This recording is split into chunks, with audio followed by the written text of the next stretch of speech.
Un ouvrage imposant, un titre percutant. Pascal Blanchard, bonsoir. Bonsoir. Vous nous présentez ce soir Sexe, race et colonie. 3 mots ensemble que l'on pourrait qualifier de malaisants. Votre livre a d'ailleurs mis mal à l'aise, on va en parler.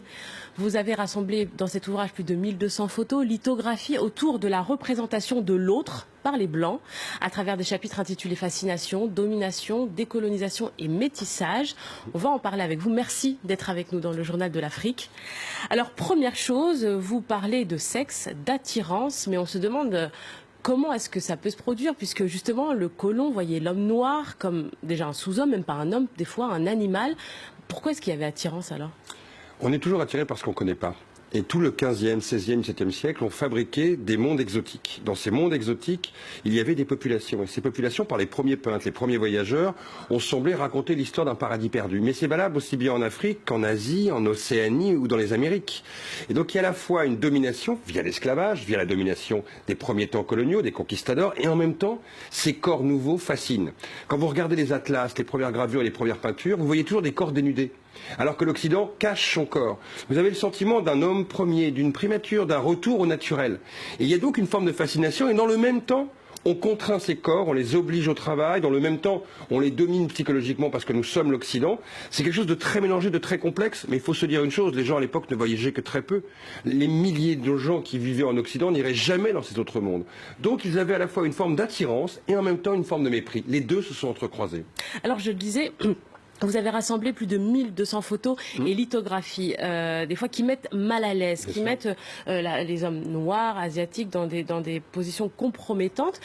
C'est des archives qui n'ont pas été détruites. Comment est-ce que vous avez pu avoir accès à ces photos, à ces affiches problématiques? On a travaillé 4 ans, on a été faire plus de 450 fonds privés et publics et musées ont été déployés dans le monde entier, au Japon, aux États-Unis, en Europe, en Afrique du Sud, aux États-Unis, bien entendu, parce qu'il y a d'énormes collections là-bas, pour arriver à voir ce que personne ne voulait voir ou tout le monde avait oublié. Mais en fait, tout est là. Rien n'a été détruit. Simplement, ça a été rangé dans nos musées, dans les collections.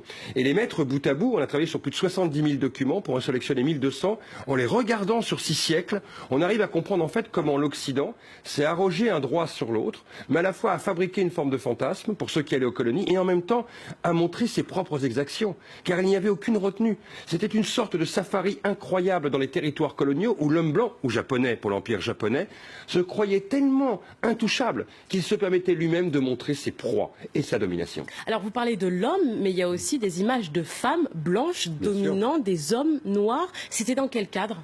Parce qu'il y avait cette idée que d'une certaine manière, l'homme noir devait être mis à distance de la femme blanche puisqu'il était dangereux pour elle, aux États-Unis comme en Europe. Dans les grands empires coloniaux, l'interdit absolu, la color line à ne pas dépasser, c'est oser toucher à la femme blanche. Donc on fabrique des contre-images pour montrer le danger de la proximité avec l'homme noir, mais aussi l'homme arabe. Tout ça fabrique une forme d'imaginaire, mais en même temps qui correspond à une réalité sur le terrain du quotidien.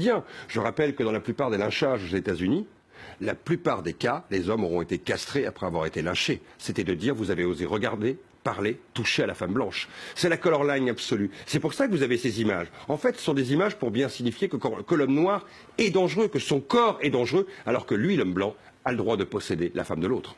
Alors, l'homme blanc peut posséder, il peut toucher, par contre, halte. Pas de mélange, pas de métissage. Ça aussi, c'est la problématique du métissage qui traverse votre ouvrage.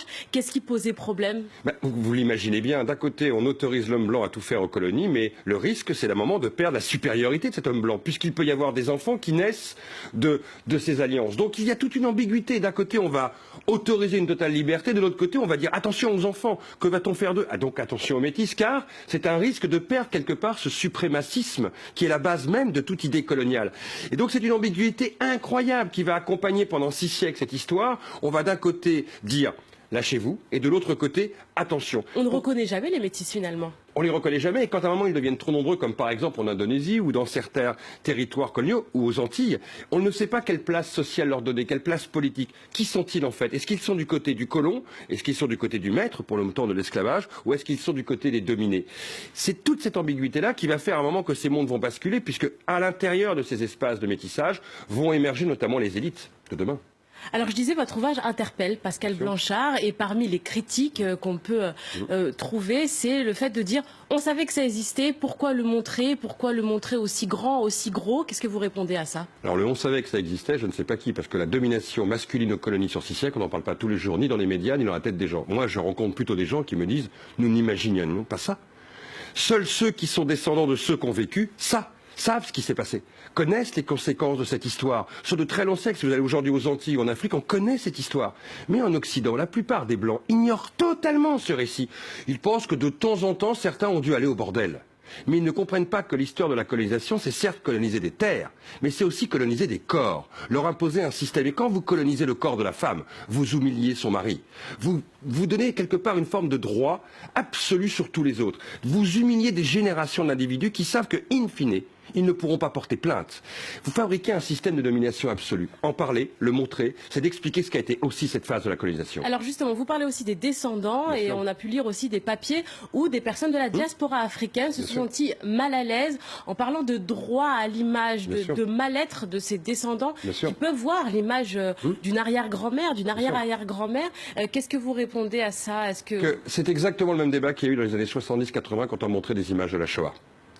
Comment faire? Est-ce qu'il faut montrer l'indicible et l'horreur pour faire comprendre l'horreur, ou est-ce qu'il faut la cacher? Est-ce qu'on a la possibilité de prendre ces images, aussi dures qu'elles soient, pour arriver justement à déconstruire? Et encore, sur 70 000 images, nous n'en avons montré que 1200. Nous pensons qu'il faut passer par l'image pour, dans l'émotion, arriver à toucher la raison et à faire comprendre l'indicible. Car ce qu'on raconte est en fait incompréhensible, mais dans inacceptable. La diaspora africaine, dans ces descendants d'esclaves, quelle raison vous voulez donner? Mais je veux simplement... Cette souffrance, ils l'ont traversée. Mais je la comprends très bien. Et puis en plus, c'est vraiment une souffrance indirecte parce que c'est pas leur propre grand-mère ni arrière-grand-mère. C'est quelque part ce lien entre cette continuité qu'ils portent sur leur corps quand ils vivent notamment en Europe, par exemple. Ils savent, une femme noire, c'est exactement ce qui se passe encore ici dans le regard des Blancs. Cette douleur, elle est extrêmement complexe. Je vous dis, c'est la même chose qu'au moment de la Shoah, qui ne voulait pas montrer ces images, les déporter eux-mêmes. Car il est impossible de regarder une nouvelle fois en face l'horreur d'hier. Mais en même temps, on fait comment? On les cache? Et on oublie à un moment la domination? Et on dit dans 20 ans ou dans 30 ans à nos enfants, non mais il n'y a pas d'image. Tout ça n'a pas dû exister. Vous savez très bien que l'oubli, génération après génération, est aussi compliqué que d'une certaine manière vouloir parler. Il faut trouver la bonne voie pour expliquer aujourd'hui ce que les gens oublient totalement. Rappelez-vous qu'il y a 20 ou 30 ans, on cachait même les images de la colonisation extrêmement classique parce qu'on ne voulait pas perturber les ex-puissances coloniales pour leur rappeler ce qu'était l'histoire coloniale. Et que nous vivons dans un pays, en France, où il n'y a toujours pas un musée d'histoire coloniale pour raconter cette histoire.